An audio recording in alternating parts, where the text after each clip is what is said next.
ભાજી કઈ રીતે બનાવો થોડીક માહિતી આપને.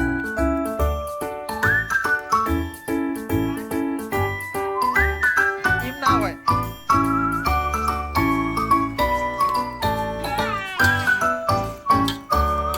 પાલકની સબ્જી બની રહી છે આ ઘણી. પહેલા પાલક નાખો, પછી ટમાટો મોળીને નાખો, મરચું નાખો, પછી કોથમીર નાખો અને પછી નાખો ચણાનો લોટ. સરસ મજાની સબ્જી બની રહી છે. આજે મજા આવશે ખાવાની. આ મારી કાળી છે, ઈ પણ મદદ કરાવે છે બનાવવામાં.